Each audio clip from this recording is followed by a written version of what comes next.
হে খোদা দয়াময় রব্বুল আলামিন।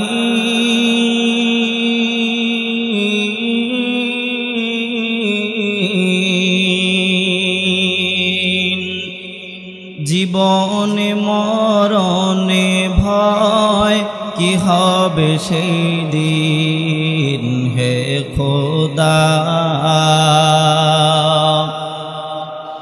হে খোদা দয়াময় রব্বুল আলামিন।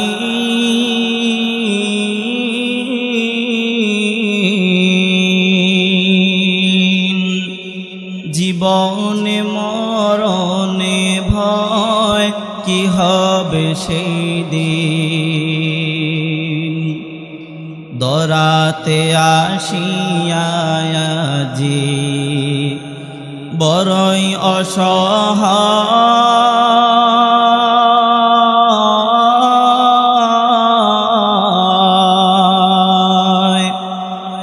ইহকালের মায়া জালে অন্ধ যে সবাই,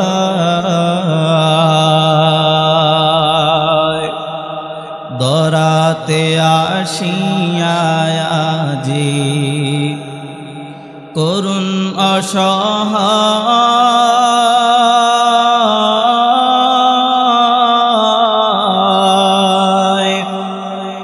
এই দুনিয়ার মায়া জালে অন্ধ যে সবাই, দাও হেদায়াত মুক্তি দাতা গফুরুর রহিম।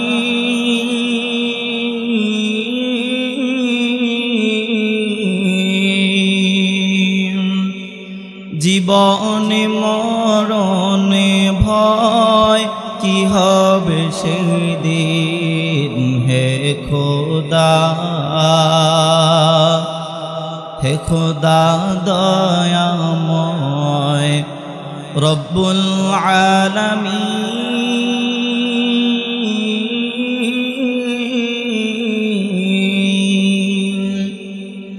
জীবনে মরণে ভয় কি হবে সেই দিন, হে খোদা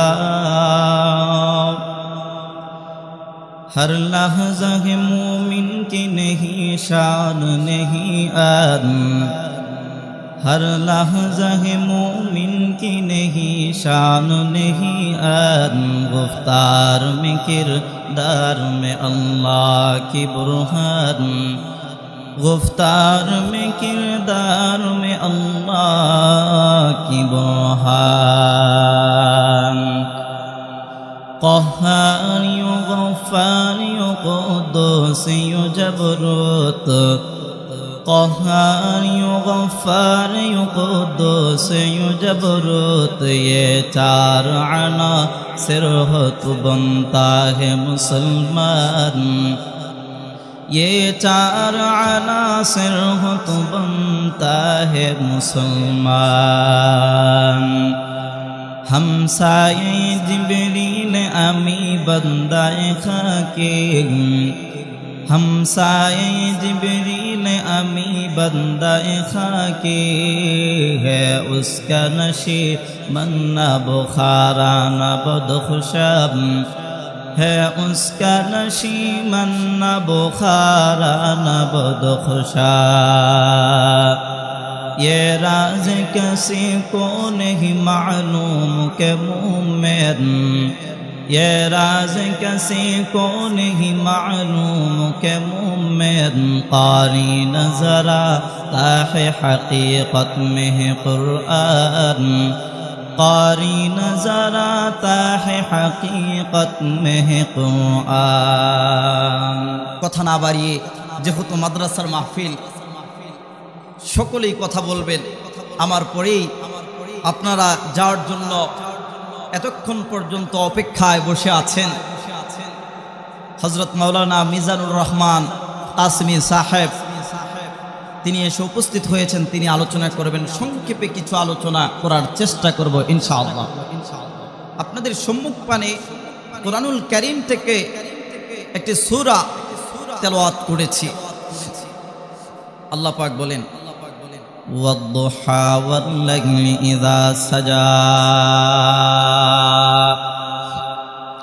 মা ওয়াদ্দাআকা রাব্বুকা ওয়া মা ক্বালা।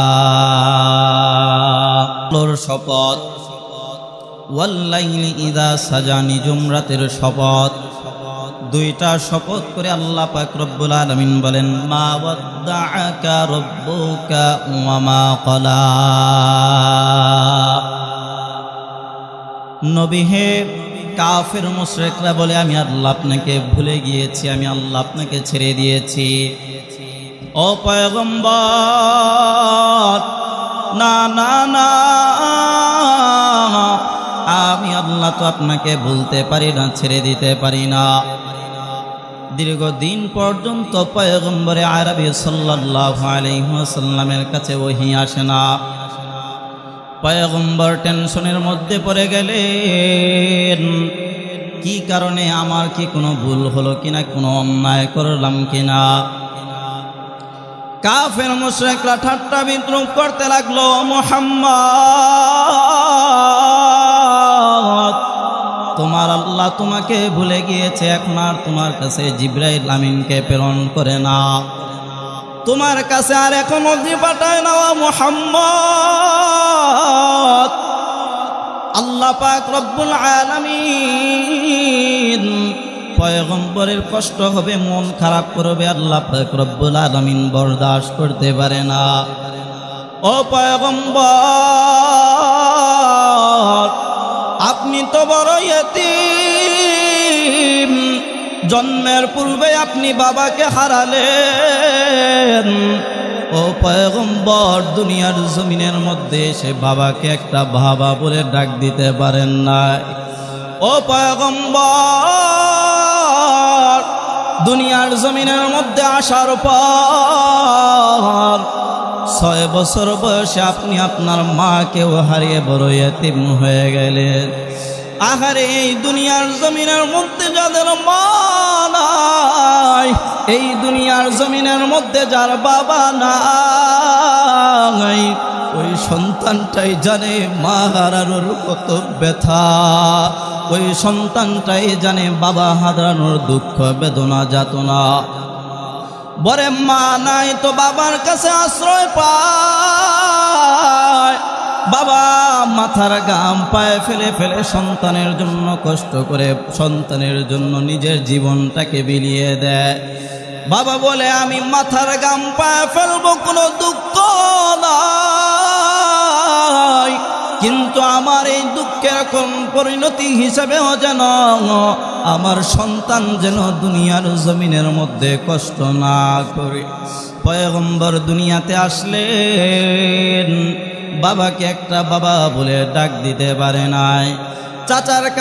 চাচার কাছে বড় করছেন, সেই চাচাও দুনিয়া থেকে বিদায় নিলেন। ও পয়গম্বর, আপনি তো বড় ইয়তীম, আপনার কষ্ট আমি আল্লাহ পর্যন্ত বরদাস্ত করতে পারি না।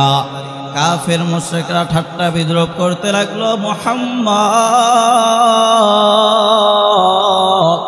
তোমার আল্লাহ তোমাকে ভুলে গিয়েছে, এখন আর তোমার কাছে বার্তা পাঠায় না। আল্লাহ পাক রব্বুল আলামিন সঙ্গে সঙ্গে জানায় দিলেন, ও পয়গম্বর, মা ওয়াদ্দাআকা রাব্বুকা ওয়া মা ক্বালা। আমি আল্লাহ আপনাকে ছেড়ে দেই নাই, আমি আল্লাহ আপনাকে ভুলে যেতে পারি না। কাফের মুশরিকরা আপনাকে নিয়ে ঠাট্টা বিদ্রুপ করে। উকবা ইবনে আবি মুঈত পয়গম্বরের কাছে এসে বলে, ও পয়গম্বর, আমি আপনাকে আমার বাড়ির মধ্যে দাওয়াত করতে চাই, মেহেরবানি করে আমার দাওয়াতকে আপনি কবুল করুন। পয়গম্বর মুহাব্বত করে হাসি মুখে ডাক দিয়ে বলবেন, ও উকবা ইবনে আবি মুঈত, আমি তোমার দাওয়াতকে গ্রহণ করব, কিন্তু একটা শর্ত রয়েছে, তুমি যদি কালেমা পড়ো তাহলে আমি তোমার বাড়ির মেহমান হয়ে যাব। উকবা ইবনে আবি মুঈত পয়গম্বরকে খুশি করার জন্য পড়ে নিল লা ইলাহা ইল্লাল্লাহু মুহাম্মাদুর রাসূলুল্লাহ। পয়গম্বর তার দাওয়াতকে কবুল করে নিলেন। পরের দিন তার বাড়ির মধ্যে চলে গেলেন। তার বাড়ির মধ্যে যাওয়ার পর পয়গম্বরের সামনে খাবার এনে হাজির করলেন। পয়গম্বর খাবার খেয়ে হাসি মুখে তার থেকে বিদায় নিলেন। কিছুক্ষণ পর উকবা ইবনে আবি মুঈত আবু জাহেল উতবা সাহেবের সামনে যখন চলে গেল, ডাক দিয়ে বলে, ও উকবা, আমরা জানতে পেরেছি তুমি মুহাম্মদ ইবনে আব্দুল্লাহর ধর্ম গ্রহণ করেছ। যাও যাও যাও, তুমি আমার দলের মধ্যে আর থাকতে পারবে না। দূর হয়ে যাও, দূর হয়ে যাও ও মুসলমান। এমন সময় উকবা ইবনে আবি মুঈত ডাক দিয়ে বলে, ও কাফের মুশরিকরা, ভালো করে শুনিয়া লও, আমি মুহাম্মদ ইবনে আব্দুল্লাহ, সে আমার বাড়ির মধ্যে গিয়েছে, আমি তার মিশনকে ধ্বংস করার জন্য কালেমা পড়েছি। এমন সময় আবু জাহেল উতবা সাহেব ডাক দিয়ে বলে, না না, আমরা বিশ্বাস করি না।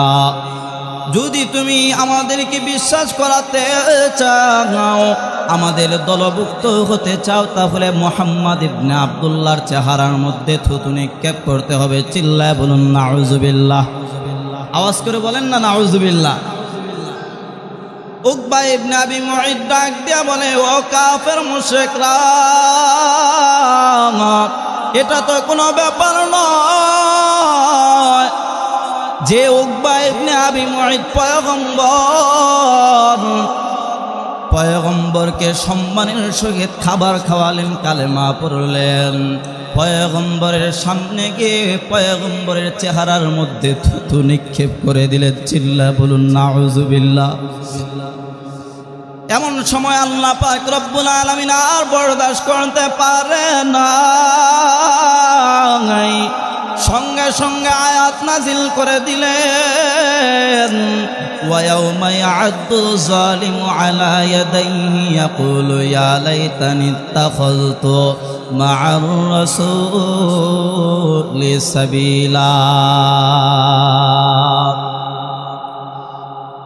আল্লাহ পাক রব্বুল আলামিন সঙ্গে সঙ্গে আয়াত নাজিল করে দিলেন, ও পয়গম্বর, মন খারাপ করবেন না।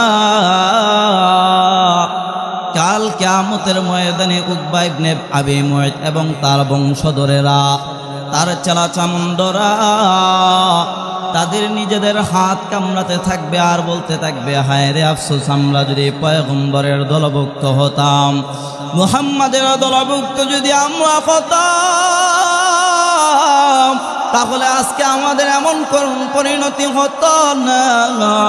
মুসলমান ইমানদার আল্লাহর গোলাম আজও পর্যন্ত উলামায়ে কেরামদের বিরুদ্ধাচরণ করে কিছু মানুষ, আপনারা দেখেছেন কিছুদিন আগেও উলামায়ে কেরামদের হাতের মধ্যে হাত করা পরায়া জেলখানার প্রকোষ্ঠে ঢুকিয়েছিল, কিন্তু তাকে দেখেন উলামায়ে কেরামদের ইজ্জতকে আল্লাহ পাকে হেফাজত করেছেন।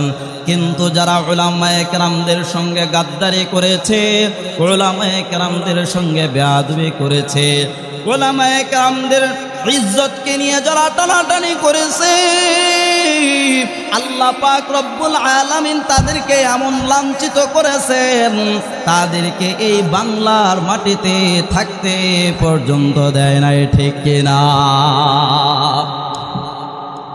আল্লাহ পাক রব্বুল আলামিন জানায় দেন, ও পয়গম্বর, আপনাকে যারা কষ্ট দিবে, আপনাকে যারা আঘাত করবে গো নবী, ও পয়গম্বর, আপনার কিছুই হবে না। যারা আপনার উপরে আঘাত করবে তারাই ধ্বংস হয়ে যাবে। মুসলমান ইমানদার আল্লাহর গোলাম, আল্লাহ পাক রব্বুল আলামিন জানায় দেন, মা ওয়াদ্দাআকা রব্বুকা ওয়া মা ক্বালা। নবী হে, আমি আল্লাহ আপনাকে ভুলি নাই, আমি আল্লাহ আপনাকে ছেড়ে যাই নাই, পরিত্যাগ করি নাই। এরপরে আল্লাহ পাক রব্বুল আলামিন জানায় দেন, ওয়ালাল আখিরাতু খায়রুল লাকা মিনাল উলা। মুফাসসিরিনে কেরামগণ আয়াতের মধ্যে দুইটা তাফসীর করেছেন, আমরা যেটা নিচ্ছি এখানের মধ্যে আল্লাহ পাক জানায় দেন, ও পয়গম্বর, পার্থিব এ হায়াতের জিন্দেগির তুলনায় আখিরাত আপনার জন্য অতি শ্রেয়, অতি উত্তম। এই দুনিয়ার জমিনের মধ্যে আল্লাহ পাক রব্বুল আলামিন সুখ বলতে কিছুই রাখে নাই। দেখবেন দুনিয়ার জমিনের মধ্যে একটা মানুষ সামান্য সুখের মধ্যে আছে, একটু পরে নানা বেদ টেনশন পেরেশানি তাকে গ্রাস করে ফেলে, অসুস্থতা অভাব অনটন এসে তার কাছে বাসা বাঁধে। আল্লাহ পাক রব্বুল আলামিন জানায় দেন, ও দুনিয়াবাসী ভালো করে শুনিয়া লও, এই পার্থিব হায়াতে জিন্দেগি তোমাদের জন্য খুবই অল্প সময়ের জন্য, আখিরাত তোমাদের জন্য অতি উত্তম। সুখ তো রেখেছি আমি জান্নাতের মধ্যে। হাদিসে কুদসির মধ্যে এসেছে, এমন জান্নাত আমি আল্লাহ তোমাদের জন্য বানিয়ে রাখলাম, মা লা আইনুন রাআত ওয়ালা উযুনুন সামিআত ওয়ালা খাতারা আলা কলবি বাশার। এমন জান্নাত আমি আল্লাহ তোমাদের জন্য বানায় রাখলাম, যা দুনিয়ার কোনো চোখ দ্বারা দেখে নাই, ওয়ালা উযুনুন সামিআত, দুনিয়ার কোনো কান দ্বারা যা শোনে নাই, ওয়ালা খাতারা আলা কলবি বাশার, মানুষের অন্তর দ্বারা যা চিন্তাও করতে পারে নাই, এমন জান্নাত আমি আল্লাহ ঈমানদারদের জন্য বানিয়ে রেখেছি। সুবহানাল্লাহ। ইয়া ইলাহি मुझसे मुझको दूर कर, ताके देखो मुझ में तुझको एक नजर। या इलाही तू मेरा माबूद है, या इलाही तू मेरा माशूक है। अल्लाह अल्लाह क्या मुबारक नाम है, अल्लाह अल्लाह आशिकू का काम है। এরপরে আল্লাহ পাক রব্বুল আলামিন জানায় দেন, ওয়ালা সাউফা ইউতিকা রাব্বুকা ফাতারদা।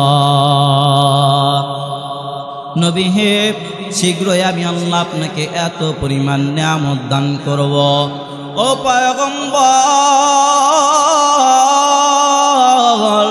আমি আল্লাহ আপনাকে এত পরিমাণ নিয়ামত দান করব যা পেয়ে আপনি খুশি হয়ে যাবেন।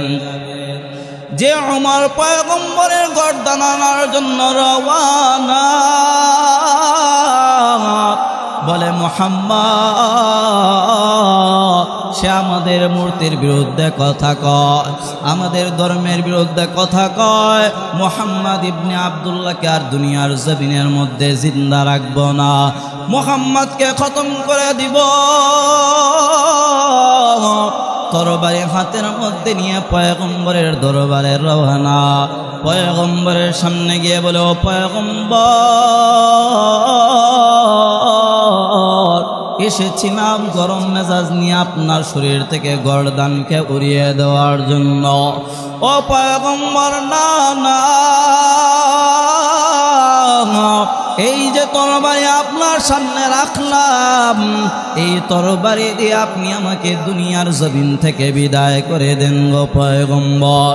তবে আমাকে দুনিয়া থেকে খতম করার আগে আপনি আমাকে পড়ায় দেন লা ইলাহা ইল্লাল্লাহু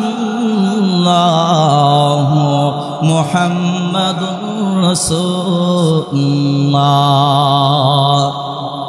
ও পয়গম্বর, আমি আল্লাহ আপনাকে এত পরিমাণ নিয়ামত দান করব যা পেয়ে আপনি খুশি হয়ে যাবেন। সত্যি আল্লাহ পাক রব্বুল আলামিন পয়গম্বরকে খুশি করলেন। এরপরে আল্লাহ পাক রব্বুল আলামিন জানায় দেন আলাম ইয়াজিদকা ইয়াতীমান ফাআওয়া। নবী হে, আপনি তো ছিলেন ইয়াতীম, আপনি তো ছিলেন নিঃস্ব। ও পয়গম্বর, জন্মের পূর্বে আপনি দুনিয়ার জমিন থেকে বাবাকে হারালেন। বাবাকে বাবা বলে ডাক দিতে পারেন না। 6 বছর বয়সে মাকেও হারায় ফেললেন। ও পয়গম্বর, আপনার দায়িত্বভার পেয়েছেন। আপনার দাদা, সেই দাদাও দুনিয়ার জমিন থেকে বিদায় নিল।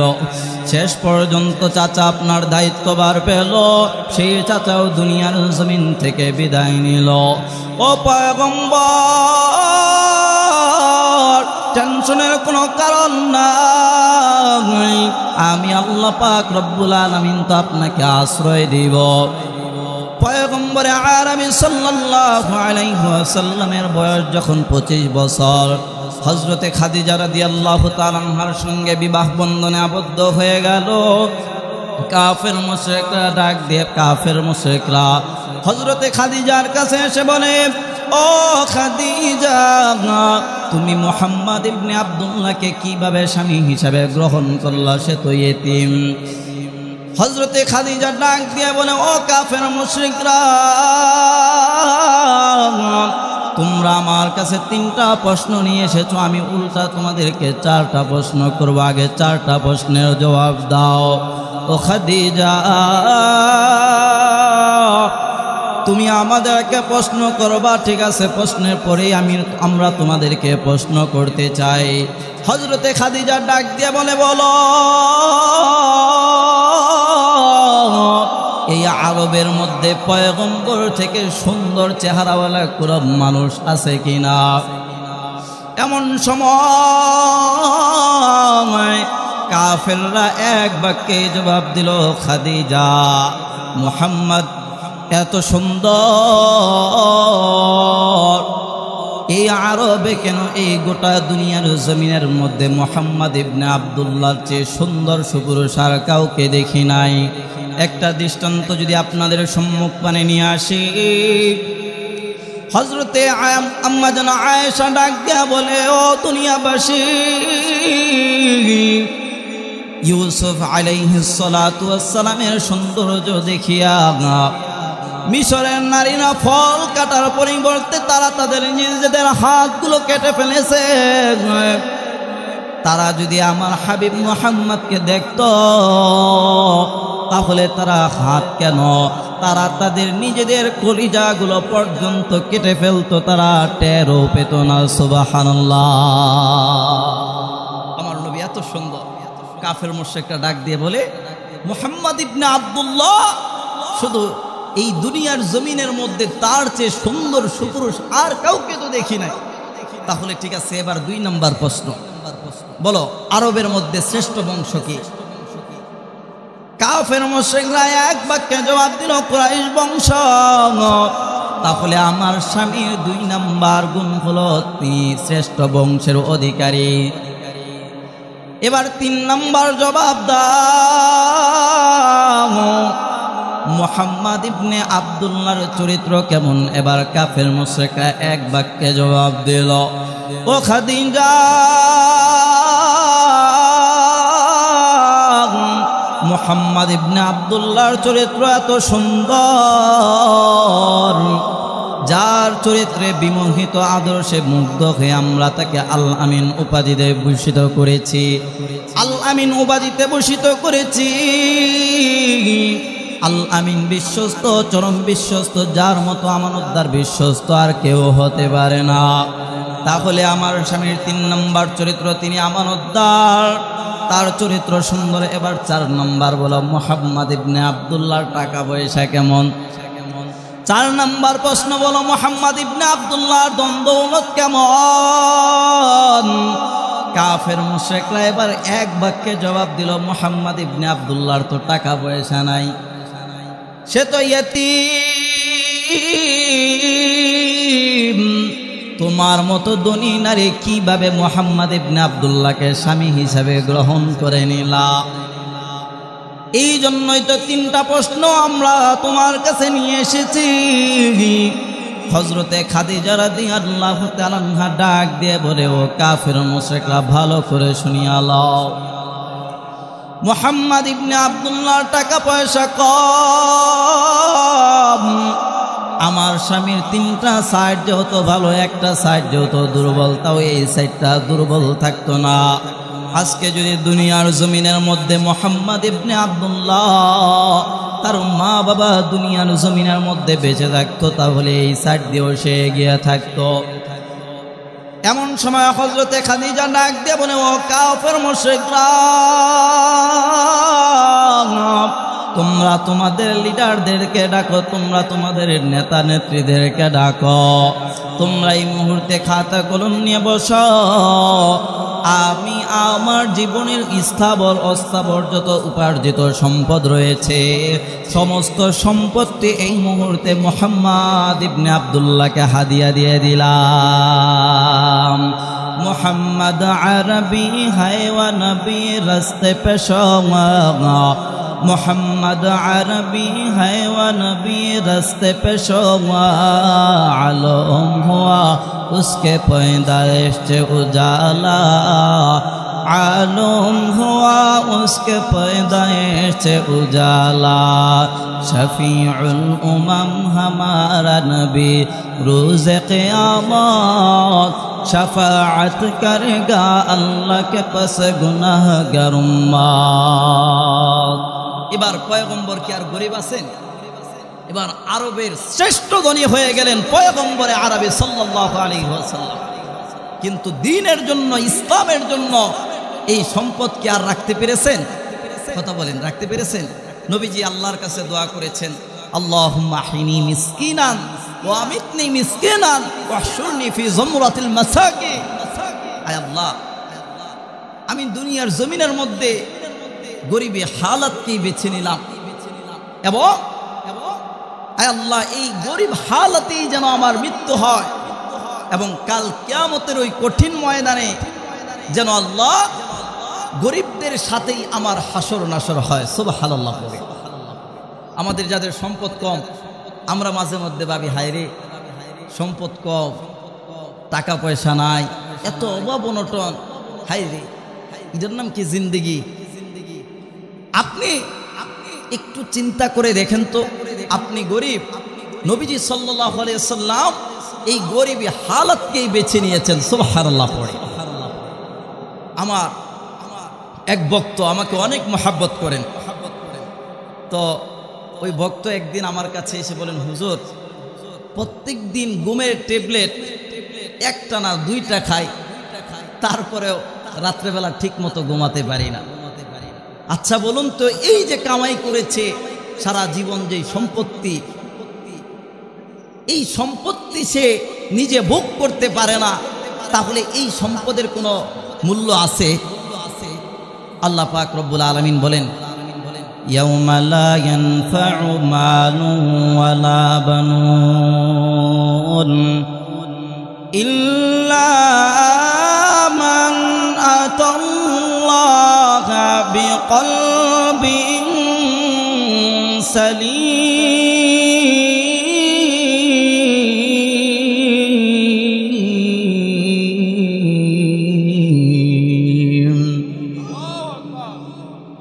ইয়াউমা লা ইয়ানফাউ মাল ওয়ালা বানুন, কিয়ামতের ওই কঠিন ময়দানে তোমাদের সম্পদ কোনো কাজে আসবে না। আয়াতের শুরুতেই আল্লাহ পাক রব্বুল আলামিন 2টা জিনিসকে নাকচ করে দিলেন। 1 নম্বরে সম্পদ, 2 নম্বরে সন্তান দুনিয়াতে তোমার কোনো কাজে আসবে না। আল্লাহ পাক জানায় দিলেন, এরে মুমিন, তাকায় দেখো, দুনিয়ার জমিনের মধ্যে আপনার সম্পদ আছে, আপনার টাকা পয়সা আছে। এই টাকা পয়সার মাধ্যমে আপনি উন্নত বিছানাকে ক্রয় করতে পারবেন, কিন্তু একটু আওয়াজ করে মহাব্বতে বলুন তো, এই টাকার মাধ্যমে, উন্নত বিছানার মাধ্যমে কি ভালো ঘুমকে আপনি কিনতে পারবেন নাকি? আওয়াজ করে বললেন না, কিনতে পারবেন? দুনিয়ার জমিনের মধ্যে টাকা আছে, টাকার বদৌলতে উন্নত চিকিৎসা করাতে পারবেন, কিন্তু না,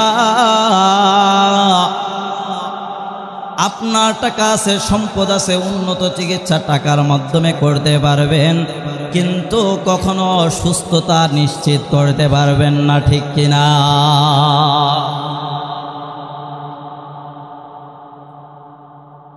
আপনারা জানেন যমুনা গ্রুপের মালিক কত হাজার মিলিয়ন ট্রিলিয়ন টাকার মালিক, সে নিজেও জানে না এত পরিমাণ সম্পদ সে কামাই করেছে। যমুনা গ্রুপের মালিক করোনায় আক্রান্ত হয়ে হসপিটালের বেডের মধ্যে পড়ে আছেন। নার্সদেরকে ডাক দিয়ে বলেন, আমার জন্য আমি যেন দুনিয়ার জমিনের মধ্যে বাঁচতে পারি, আমি যেন সুস্থ হয়ে যাই, করোনা থেকে যেন মুক্তি পাই, তোমরা আমাকে যদি সুস্থ করে দিতে পারো, আমি আমার যত সম্পত্তি রয়েছে এই সম্পত্তির অর্ধেক তোমাদেরকে দিয়ে দিব।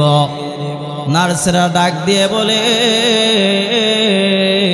না না, এই অফার আমাদেরকে দিয়ে লাভ হবে না, বাঁচানোর মালিক তো আমরা নয়, বাঁচানোর মালিক তো একজন। চিল্লা বলেন তিনি কে? না, দুনিয়াতে বাঁচতে পারে না, উন্নত ফ্লাইটে তাকে পাঠিয়ে দেওয়া হলো সিঙ্গাপুরে, কিন্তু না, সিঙ্গাপুর গিয়েও সে বেঁচে থাকতে পারে নাই, চিকিৎসার মাধ্যমে সুস্থতাকে কিনতে পারে না। আল্লাহ পাক রব্বুল আলামিন জানায় দেন, না না, দুনিয়াতে তো তোমাদের সম্পদ কাজে আসে না, কিয়ামতের ময়দানে তোমাদের এই সম্পদ তোমাদের কোনো কাজে আসবে না। 2 নাম্বার, ওয়ালা বানুন, তোমাদের সন্তান সন্ততি তোমাদের কোনো কাজে আসবে না। কি কারণে কাজে আসবে না? একটু ভালোভাবে তাকিয়ে দেখেন, দুনিয়ার জমিনের মধ্যে সন্তান অনেক সময় কাজে আসে না।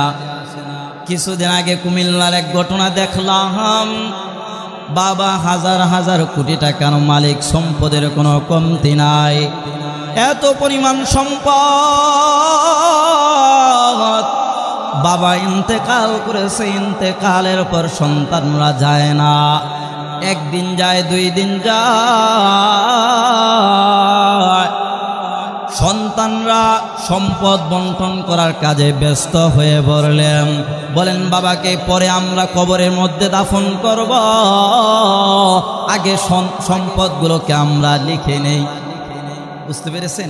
আবার সম্পদকে আমরা আমাদের নিজেদের নামে লিখব, তারপরে আমাদের বাবাকে কবরের মধ্যে নিয়ে রাখবো। নাউজুবিল্লাহ পড়ে। এই তো সন্তান। বলে যেই সন্তান, তার মধ্যে যদি আপনি দ্বীনি ইলমকে আপনি যদি তার সিনার মধ্যে দিতে নাও পারেন, তাহলে এই সন্তান আপনাকে তো মনে করবে তো দূরের কথা, আপনার কথা একবারে ভুলেই যাবে, ঠিক কিনা বলেন?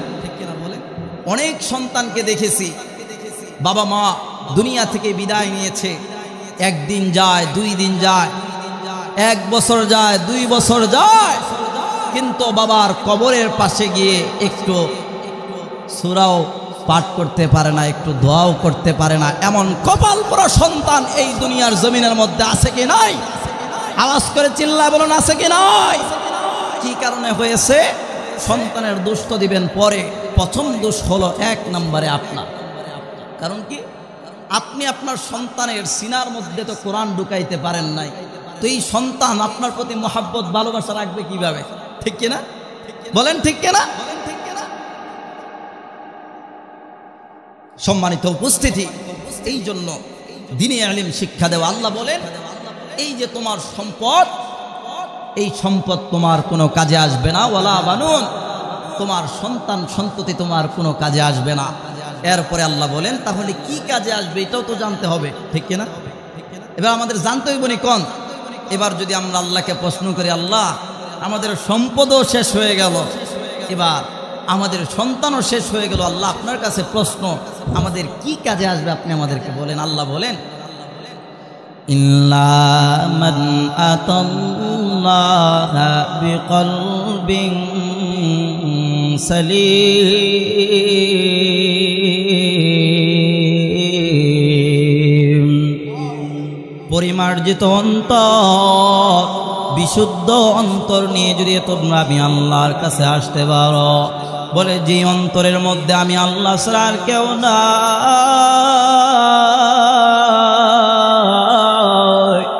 এমন অন্তর যদি তোমরা নিয়ে আসতে পারো আমি আল্লাহর কাছে, এটাই কাজে আসবে। এর মুমিন একটু চিন্তা করে দেখো, দিলটাকে কি আমরা পরিশুদ্ধ করতে পেরেছি কিনা? একটু ভালোভাবে চিন্তা করে দেখো,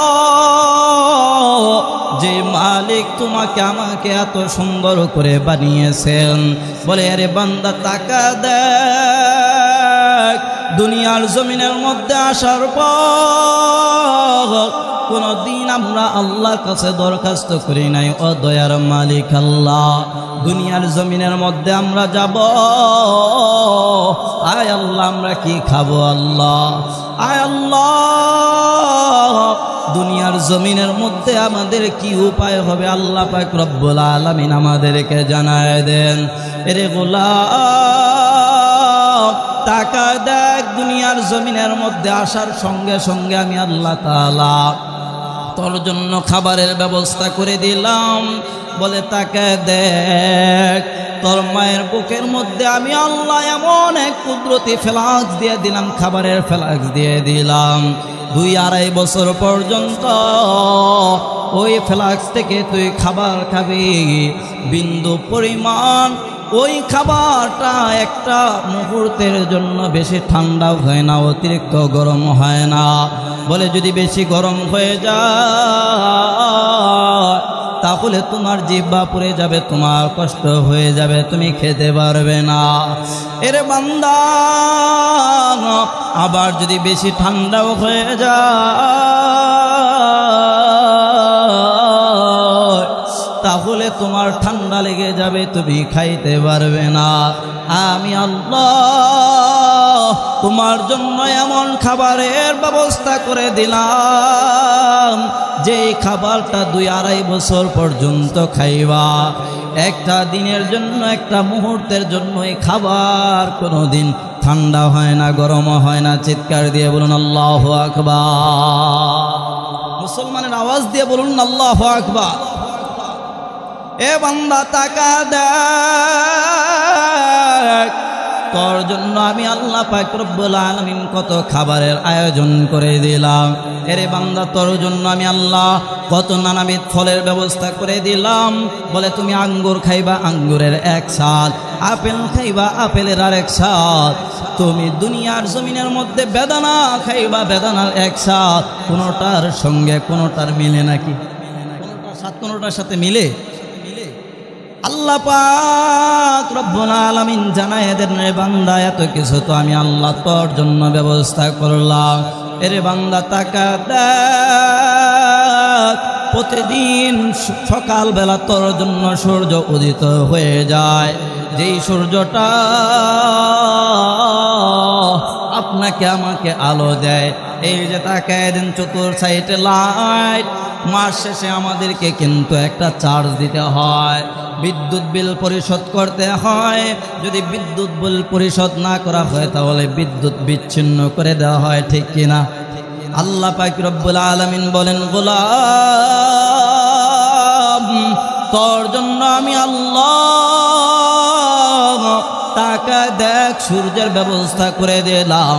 তোর জন্ম থেকে নিয়ে মৃত্যু পর্যন্ত তোকে আলো দেয়। সে আল্লাহ বলেন, রে বান্দা টাকা দে,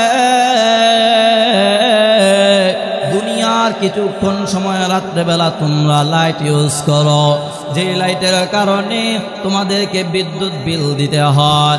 রে গোলাম আমি আল্লাহ তোকে যে সূর্যের আলো দেই, তোকে কিন্তু বিন্দু পরিমাণ চার্জ দিতে হয় না, ঠিক কিনা বলেন? বলে গোলাম টাকা দেখ, পানির অপর নাম জীবন, যেই পানি ছাড়া আপনি আমি বাঁচতে পারব না। বলে পানির অপর নামই হলো জীবন, যেই পানি ছাড়া মানুষের জীবন হলো অচল। বলে পানির মূল্য আমরা তখনই বুঝি আমরা যখন রমজান মাসে রোজা রাখি, সারাদিন যখন রোজা রেখে ক্লান্ত শ্রান্ত হয়ে যায়, সন্ধ্যাবেলায় আমরা বুঝতে পারি পানির কি মর্ম, ঠিক কিনা? আওয়াজ করে বলেন না ঠিক কিনা? আল্লাহ বলেন রে বান্দা টাকা দেখ, দুনিয়ার জমিন থেকে, দুনিয়ার জমিনে দোকান থেকে তুমি 1 লিটার পানি কিনে খাইবা, তোমাকে 30টা টাকা গুনতে হবে। তোমার জন্ম থেকে নিয়ে মৃত্যু পর্যন্ত কত হাজার মিলিয়ন বিলিয়ন ট্রিলিয়ন পানি তুমি ব্যবহার করেছ, আমি আল্লাহকে কিন্তু বিন্দু পরিমাণ চার্জ দিতে হয় নাই, ঠিক কিনা? আল্লাহ বলেন রে গোলাম, এত গুনাহ করো, এত অন্যায় করো, আমি আল্লাহ পাক রব্বুল আলামিন তোর জন্য পানি বন্ধ করি নাই, তোর জন্য বাতাস বন্ধ করি নাই, তোর জন্য আমি আল্লাহ সূর্যের আলো বন্ধ করি নাই। এরে গোলাম, আমি আল্লাহ বার বার বার বার বার বার আমি আল্লাহ তোকে ডাকি। এরে গোলাম, গুনাহ হয়েছে, অন্যায় হয়েছে, লা তাকনাতু মির রাহমাতিল্লাহ, আমার রহমতের দরিয়া থেকে তোমরা নৈরাশ হয়ে যেও না। এর বান্দা, আমি আল্লাহর রহমতের দরিয়া এত বিশাল। এ বান্দা গুনাহ করেছ, পাহাড় সম পরিমাণ গুনাহ করেছ, সাগরের ফেনা পরিমাণ যদি গুনাহ হয়ে যায়, এ বান্দারে নৈরাশ হয়ে যেও না, লজ্জিত হয়ে। এরে বান্দা, আমি আল্লাহকে ডাকো, আমি আল্লাহ তো তোমার জন্যই তো আমি আল্লাহ আমার নাম রেখেছি রহমান। এরে বান্দা, গুনার সাগরে যখন তুমি হাবুডুবু খাইবা, তোমার এই গুনাহগুলোকে ঢেকে রাখার জন্যই তো আমি মাওলার নাম রেখেছি সত্তার। বলে বান্দা তাকায় দেখ, দুনিয়ার জমিনের মধ্যে আমি আল্লাহ যদি তোর গুনার কথা ফাঁস করে দিতাম, দুনিয়ার জমিনের মধ্যে তুই মুখ দেখাতে পারতি না। এরে বান্দা, তোর গুনার কথা যদি তোর বাবা জানতো, তোকে ঘর থেকে ধাক্কা দিয়ে বের করে দিত, সন্তান বলে তোকে পরিচয় দিত না। তোর গুনার কথা যদি তোর মা জানতো, মা সন্তান বলে পরিচয় দিত না। এলাকাবাসী যদি তোমার আমার গুনার কথা জানতো, এলাকার মধ্যে তোমাকে আমাকে থাকতে দিত না। যে আল্লাহ এত গুনাহ করার পরেও আল্লাহ পাক রব্বুল আলামিন বলেন, লা তাকনাতু মির রাহমাতিল্লাহ। এরে বান্দা, নৈরাশ হয়ে যেও না, নৈরাশ হয়ে যাওয়ার কোনো কারণ নাই। আমি আল্লাহর রহমতের দরিয়া তো এত বিশাল রে বান্দা। এরে বান্দা, তোর জন্যই তো আমি আল্লাহ আবার নাম রেখেছি গফফার। বান্দা গুনার সাগরের মধ্যে হাবুডুবু খাবে, ও বান্দারে তোর গুনাহগুলোকে আমি আল্লাহ মাফ করার জন্যই তো আমি মাওলা আমার নাম রেখেছি গফফার। এরে বান্দা, সারা জীবনের গুনার বোঝা মাথার মধ্যে নিয়ে আমি আল্লাহকে যখন ডাক দিয়ে বলবে, ও দয়ার মালিক, গুনাহ করেছি, অন্যায় করেছি, আমার গুনার কথা আমার মা জানে না, আমার বাবা জানে না, দুনিয়াবাসী জানে না রে আল্লাহ। ও দয়ার মালিক আল্লাহ, তুমি আমার জন্য রাগ করে পানি বন্ধ করো নাই, বাতাস বন্ধ করো নাই রে আল্লাহ। ও দয়ার মালিক, এই গভীর রজনীতে তুমি আর আমি, আয় আল্লাহ, আমি আমার গুনার জন্য লজ্জিত হয়ে গেলাম। ও আল্লাহ, আমি আমার গুনার জন্য লজ্জিত। চোখ থেকে যখন পানি ছেড়ে ছেড়ে আমার মালিককে ডাক দিবা, আমার মালিক জানায় দেন, রে বান্দা ভালো করে শুনে না,